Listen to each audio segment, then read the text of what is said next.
Luxury vacation turned into a nightmare when my son demanded I pay for his trip, after secretly booking a first-class ticket on my card. When I confronted him, he shrugged. "You were already paying, what's a little extra?" His wife smirked. "If you love us, you won't make a big deal out of this." I pulled out my phone and said, "Hope you like economy, because that's all you'll be flying home in." Hey Reddit. I'm not the kind of guy who usually posts stuff like this, but this has been eating at me for months and honestly, I need to tell someone before I explode. I, 63 male, planned the vacation of a lifetime. I've worked 40+ years, saved carefully, and after my wife passed, I decided it was time to do something for me. Italy has been on my list for decades. Rome, Florence, Amalfi, Venice, everything I used to talk about doing with my wife but never had the chance. I didn't want to go alone though. So I invited my son Nate, 35, and his wife Chelsea, 33. My only child. He's not perfect. He's made mistakes. But he's still my kid, and I thought maybe this would be a chance for us to connect again. When I told them about the trip, I was very clear. I'm handling the main itinerary. Hotels, trains, guides, those are on me. I've got reward points and discounts from years of travel. But flights? That's on you. I told them that twice, in person, and again over text. They agreed. So when we get to JFK Airport, I walk in with my carry-on, excited and maybe even a little nervous. It's been a while since I've flown overseas. Nate and Chelsea are already standing near the check-in area, looking like they're shooting a commercial. Matching luggage. Branded water bottles. Neck pillows. All smiles. Me? I'm just glad my shoes are comfortable. I go to check in. Pull out my phone. Get my boarding pass. Economy. As expected. Then I hear them laugh. I glance over and see them walking toward the first-class line. First, I think I must have misunderstood. Maybe there was a crazy upgrade deal. "Hey," I say. "What's going on?" Nate waves his phone at me. "We're up front, Dad. Figured we might as well fly in style, right?" I stare at him. I know they don't make that kind of money. Chelsea works part-time at some online boutique and Nate is always in between some crypto thing or consulting gig.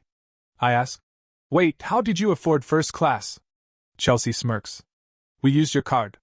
It was saved on the airline website."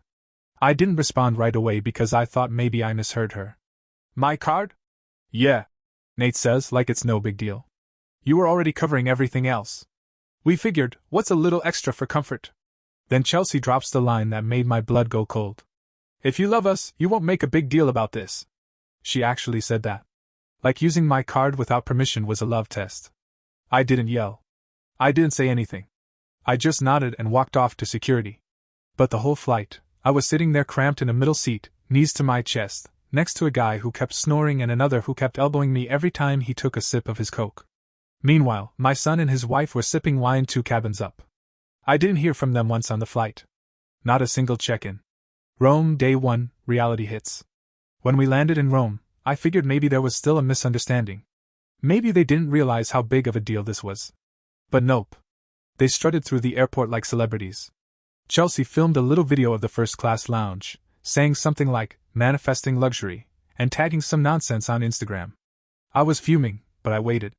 Got to the hotel, which I had booked and paid for, using my travel points. That night, while they were out exploring the nightlife, I opened my banking app. There it was. $9,432.76. Round-trip first-class tickets from NYC to Rome, plus lounge access, and some charges from a spa they apparently visited before the flight. They had used my Amex. The one I used to help them book hotel blocks for their wedding 2 years ago. I never thought to remove the card from their account. Now, to be clear, I'm not hurting for money. But it's the principle. They didn't ask. They didn't apologize. They didn't offer to pay it back. Instead, they acted like they were entitled to it. The boil. For the next several days, I tried to enjoy the trip. We toured the Colosseum. Rode gondolas. Took a cooking class. But every time I saw Nate and Chelsea lounging in expensive outfits or ordering the most expensive items on the menu, I wanted to scream. They never offered to pay for anything. Not one dinner. Not one taxi. Nothing. Just smiled, took selfies, and tagged me in posts like, "Living the dream with the world's best dad. #blessed #familyvacay." One night in Florence, they ordered room service to my suite because it had better views. The bill came the next morning. Another $289. That was it. That was the moment I decided they weren't getting away with this. The setup. So here's what I did. Called Amex. Reported the charges as unauthorized. Explained everything. They were surprisingly understanding. They froze the card and started a fraud inquiry. Booked my own return flight using reward miles. Quietly upgraded myself to first class for the return home. Waited. Let them keep thinking everything was normal. The best part? The original return flight, which they booked using my card, was now cancelled due to the investigation. I didn't tell them. I let them believe they were still going home in luxury. Vernazza, the turn. On day 13, we were in Vernazza, eating at a seaside cafe. Nate was talking about how rejuvenated he felt and how he might start a travel blog. Chelsea was posing with her Aperol spritz like it was a modeling gig. Then she said, loud enough for everyone to hear, "Can't believe we're flying back first class again. I might actually sleep this time." I pulled out my phone. "No, you're not." They blinked. I showed them the app. "Your tickets were cancelled 3 days ago. The fraud report went through. My card's been shut down. The airline flagged the purchase." Chelsea laughed. "You're joking." I stared at her. "No." Nate frowned. "Wait, are you serious? What are we supposed to do?" "You'll figure it out," I said. "Just like you figured out how to use my card without asking. You're going to leave us stranded? You stranded yourself the moment you decided to take advantage of me." They both froze. That's where we're at now. We're in the final days of the trip. They've been scrambling to figure out how to get home. I haven't offered to help. I've been spending my mornings alone, walking through markets, having espresso, enjoying the quiet. I haven't said a word to them since that lunch. And the best part? They still don't know that I'm flying home first class. The day after I told them their tickets were cancelled, they avoided me. Didn't show up for breakfast. Didn't respond to texts. Which was fine. I needed the space. I was already planning to spend the day wandering solo. I left the hotel early, walked the steep, colorful streets of Vernazza, watched fishermen pull in their morning catch. Bought a small coffee from a local stand and sat on a bench overlooking the sea. For the first time in days, I actually felt at peace. Until my phone buzzed. It was Nate. "We need to talk. Meet us at the hotel lobby in 30. I sighed.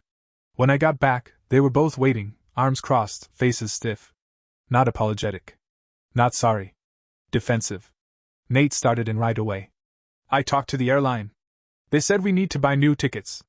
They're not helping because it's under fraud investigation." I said nothing. "We don't have the money right now," he added. "Not for 2 full-price international tickets." I waited. Then Chelsea jumped in, voice sharp. "You just left us hanging like that? What kind of father does that?" That's when I laughed.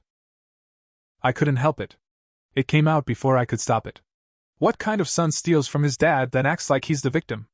Chelsea's face turned red. "We didn't steal. You used my card without permission," I said. "That's theft." "We're family," Nate snapped. "You're acting like we're strangers on the street." I shook my head. "Family doesn't lie. And they sure don't treat kindness like a credit line." He ran his hand through his hair, frustrated. "Look, we didn't mean it to get this far. We thought you'd be fine with it." I cut him off. "You hoped I wouldn't say anything. That's not the same thing." There was silence. Then Chelsea took a deep breath and said something that changed everything. "You know, your wife, God rest her, she would have just paid. She wouldn't have made a fuss." Low. Below the belt. She brought up my late wife, the one person who kept our family from falling apart, and tried to use her memory like a weapon. That was when something shifted in me. I stopped seeing them as kids who made a mistake. And I started seeing them for who they really were. They tried to fix it that afternoon. Or at least pretend they were fixing it. They booked 2 budget tickets online, told me everything was squared away. But I know how airlines work. I know how travel works. So later that night, while they were out pretending everything was normal, I checked the flight manifest. They had only booked 1 ticket. 1 economy seat, 1 standby. On a discount airline, not even the original one we planned. Someone was going home. Someone else was getting left behind. So I waited. Let them dig the hole deeper. 3 days later, we arrived in Milan, our last stop before flying home. The trip had gone quiet. No more family dinners. No more sightseeing together. They kept their distance, whispering to each other, trying to smile when I was around, but clearly tense. That night, I sat in the hotel bar, sipping a scotch. Nate came in, alone. He sat down like nothing was wrong. We figured it out, he said. I raised an eyebrow. You did? He nodded. Chelsea's flying home first. I'll stay behind and catch the next available flight when I can. I took a slow sip. And how's that getting paid for? He hesitated. That's the thing, he said. I was hoping you could float me the cash for mine. Just temporarily. Just until we get our refund from the cancelled ticket. There it was. The real reason for the visit. I stared at him. My own son. Grown man. Father of 2 kids I rarely see because Chelsea doesn't trust family around her children. A man who took from me, lied about it, then came crawling back when the free ride dried up. And now he wanted more. I leaned in and said quietly, Do you even hear yourself? He looked down. I raised you better than this, I said. You raised me to do what it takes. He snapped. No, I said. I raised you to be honest. Not to take shortcuts. Not to use people. His jaw clenched. He stood up. Fine. Be that way. He stormed out, leaving his half-finished drink on the bar. Later that night, Chelsea sent me a message. I hope you're happy. This trip was supposed to bring us together. All you've done is create problems. I didn't reply. Because she was right. This trip was supposed to bring us together. But they were the ones who split it apart. What they didn't know was that I had one last move left. One that would make the spa bill and champagne feel like pocket change. They were about to learn what happens when you test the patience of a man who has nothing left to lose, and all the time in the world to plan the perfect response. The day after Nate stormed out of the bar, I woke up to silence. No texts. No knocks. No passive-aggressive photos tagged with #FamilyTime. Strange. We were supposed to head to the airport that evening. Our return flights were scheduled from Milan back to JFK at 9:15 p.m. I had quietly booked mine days ago, using my miles for a first-class seat, just like they'd done with my card. I hadn't told them. I wasn't planning to. By late morning, I got a ping on my phone. An alert from my Amex app. Your card was declined at La Scala Lux Hotel and Spa. I froze. That card was supposed to be closed. I double-checked. The account was still under investigation and locked. So how the hell, then I realized. They had another one. Not mine, technically. It was a supplementary card I'd forgotten existed. I'd added Nate to my account years ago when he was between jobs. I meant to cancel it. I never did. It had a low spending limit, but enough for damage if someone got creative. And someone just had. I rushed to the front desk. Asked if anyone had charged a room under my name or related cards. The concierge smiled. Yes, Mr. Nathaniel checked into one of our suites this morning. Very nice room. He said you were on your way to join him. I nearly choked. He what? He offered to call the room. I shook my head. No. I'll go myself. I went upstairs. 5th floor. Corner suite. I knocked. No answer. So I knocked again, harder. Eventually, Chelsea opened the door, wrapped in a hotel robe, drink in hand. Oh? She said, not even surprised. Didn't think you'd come up. I pushed the door open. Nate was lying on the bed, watching TV.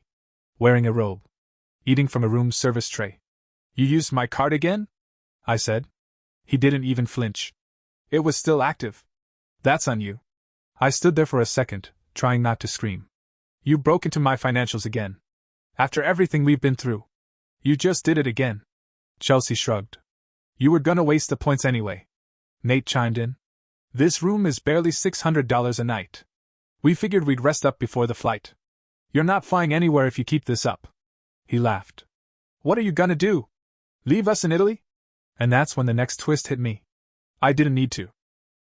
Because the hotel was already on my side. I pulled out my phone, called Amex's international number, and reported the transaction as unauthorized again. The concierge knocked on the door not 20 minutes later. They were being asked to vacate the suite. No. Nate tried to argue. I'm on the account. No, sir. The concierge said, calm as can be. The account holder has reported fraud. We can't legally hold the reservation. They had to pack up, robes, room service, everything, and walk out. I walked 2 steps behind them, calm, quiet, letting the silence burn. Chelsea wouldn't even look at me. Nate muttered something under his breath. I didn't care enough to ask what.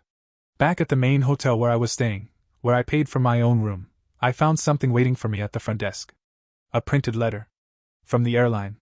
Apparently, Nate and Chelsea had filed a complaint against me with the airline's customer service line. Said I abandoned them mid-trip.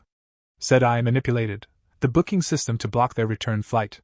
They requested the airline intervene and help de-escalate the situation. They even tried to reverse the fraud investigation.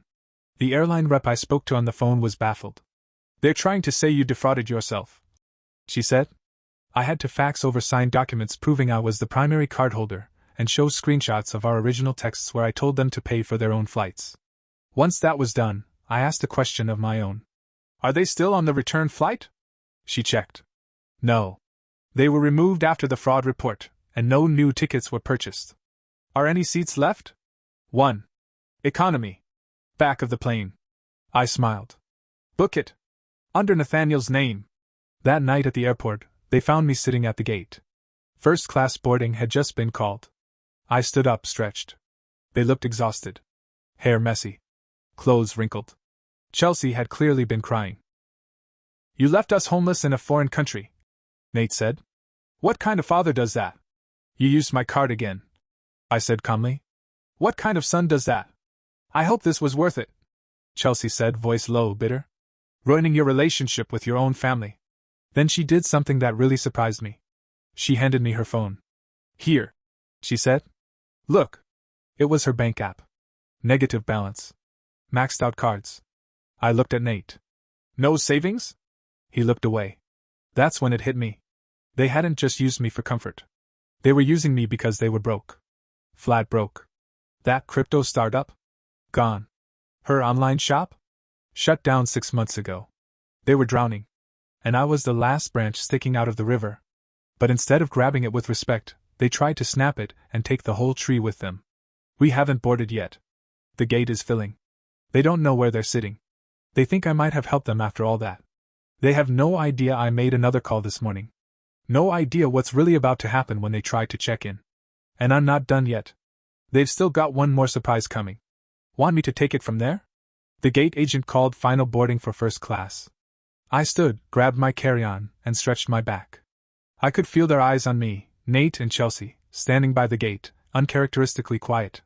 They still thought I was bluffing. They thought I'd cave. They thought something would save them. I handed over my passport and boarding pass. The scanner beeped. The agent smiled. Enjoy your flight, Mr. Halden. Chelsea rushed forward. Wait. He's our father. Can you check if we're seated with him?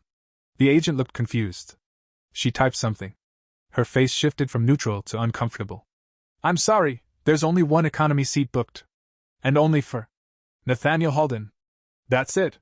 Chelsea blinked. That can't be right. No ma'am. The agent cut in. There's no ticket here for you. You're not listed on this flight. Chelsea slowly turned to me. You didn't. I did, I said, voice low but firm. You used me. Lied. Repeatedly. You brought up your dead mother like it was a credit card. People around us had stopped moving. A small group had gathered. It was quiet, awkward, the kind of silence that only happens when everyone knows something personal is about to blow up in public. You're humiliating us. Nate hissed. Right here? Like this? You humiliated yourselves. I said. After everything we've been through. Chelsea said, louder now. We're family. You think this is what she would have wanted? For you to turn your back on your own son? I looked her dead in the eye. My wife would have given you the world, but she'd never let you steal it. That's when Chelsea snapped. Fine. She shouted. You want to be the hero? Fly off and leave us broke? Homeless? You think this makes you strong? You're just a bitter old man who doesn't want to be alone. A few people gasped. Someone in the back said, Whoa. I took a breath, steady. Then Nate quietly, almost too quietly, said, She's pregnant. It hit like a punch to the chest. You waited until now to say that? I asked. I thought it would change your mind. He said. I thought maybe you'd soften. Help us get back on our feet. Be a part of the baby's life. I stared at him. This is how you plan to bring a child into the world? Lying, stealing, manipulating? He didn't answer. Chelsea looked away. I shook my head slowly. If that's true, I feel sorry for the kid. Because they'll be raised by two people who think love means getting away with things. There was nothing left to say. I turned and walked through the gate. Behind me, I heard Chelsea cry out. You'll regret this. And maybe I would. Maybe not. The flight attendant greeted me with a glass of sparkling water and a warm towel. I sat down, closed my eyes, and let the silence surround me. No selfies. No fake smiles. No emotional games. Just peace. But it didn't feel like victory. Not really. It felt like closing a door. Not slamming it, but locking it gently, knowing I might never open it again. The messages came quick. Nate sent a photo from the airport hotel. They'd scraped together enough for Chelsea's ticket the next day. He'd sold his laptop. She'd pawned her watch. No apology. Just, hope you're happy. We'll remember this. Then silence. Days passed. Then weeks. Then a message from Chelsea's sister. I know things got messy. They're struggling. Nate won't talk about it. He's ashamed. Just thought you should know. I didn't reply. I had nothing to say that wouldn't make it worse. I kept thinking back to that last moment at the gate. Chelsea screaming. Nate standing still. The crowd watching. Everyone in that space could see the truth before they did. They weren't victims. They were entitled. And when they didn't get what they wanted, they tried to make it my fault. The worst part? They didn't even understand why I was hurt. That's what broke me. Not the money. Not the manipulation. But the realization that my own son saw my love as something to exploit. Now, months later, I sometimes still open the photo albums from the trip. The churches. The gelato stands. The cobblestone alleys. And I see their faces in everyone. Smiling. Pretending. I don't know if we'll ever speak again. Maybe the baby will be born. Maybe I'll get a phone call. Maybe not. But I know this, I gave them every chance. I gave them kindness, space, trust, even after they broke it. And in return, they gave me silence and blame. Would I do it differently? Maybe. But probably not. Because sometimes love means saying no. And sometimes the strongest thing a parent can do is walk away.